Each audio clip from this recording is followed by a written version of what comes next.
avec tout ce qui se fait sur le terrain, toutes les tendances, la dynamique mondiale qui a commencé et que nous observons partout, le modèle démocratique béninois finira et pourra s'illustrer par cette nouvelle dynamique-là au soir du 8 janvier 2023. Et c'est quoi cette dynamique? Vous avez vu récemment Emmanuel Macron sortir des élections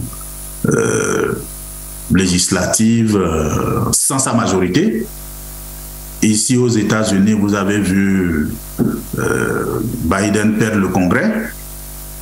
Récemment, à côté, à Dakar, vous avez vu le président Macky Sall qui a sauvé in extremis sa possibilité de pouvoir conserver et contrôler la tête de l'Assemblée nationale.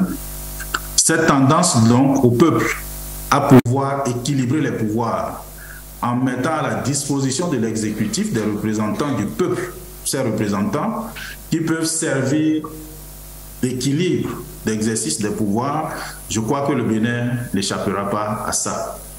Il est clair qu'au soir du 8 janvier 2023, les tendances actuelles suggèrent que l'opposition s'en sorte avec une bonne majorité. Je ne suis pas la Sénat pour proclamer, mais en tant qu'acteur impliqué dans le processus, c'est ce que je vis sur le terrain et qui est évident, c'est bien cela.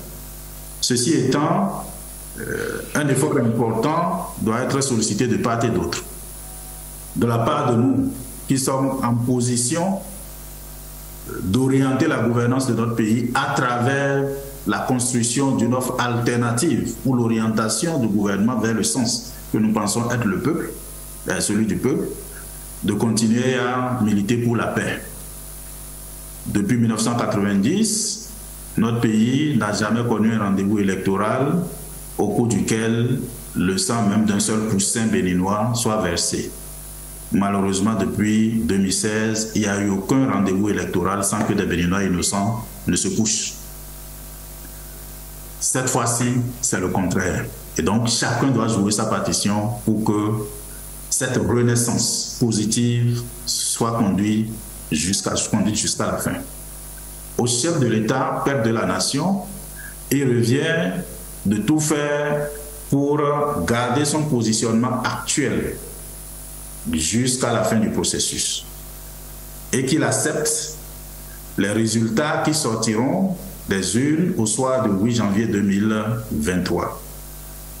Le seul exercice qu'il aura à faire sera simplement de remettre à la disposition de leur famille ces fonctionnaires qui ont fait infraction ces dernières années dans notre temple de la démocratie, je vais parler de l'Assemblée nationale, et qui ont opéré comme des mercenaires. Le seul exercice difficile que le président Patrice Talon aura à faire, c'est de les mettre à la disposition de leurs parents et de prendre en main les vrais représentants que le peuple mettra à sa disposition.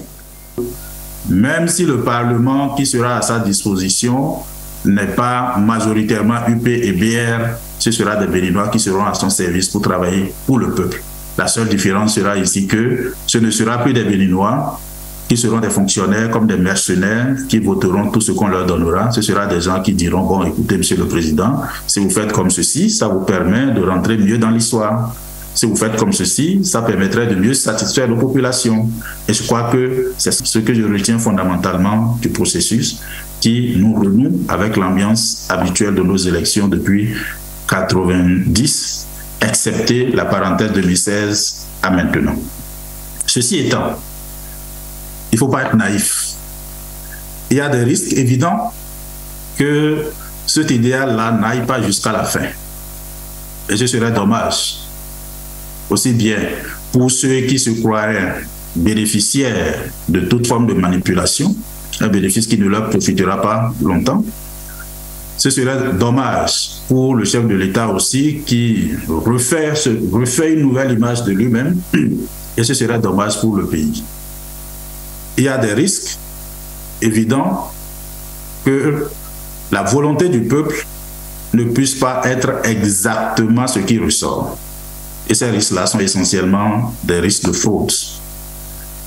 Il y a deux types de fraudes que j'anticipe dans le cadre du processus en cours. Le premier, c'est la fraude institutionnelle. et j'appelle fraude institutionnelle ici, tout ce qui peut permettre à l'arsenal et à l'industrie électorale mise en place depuis 2016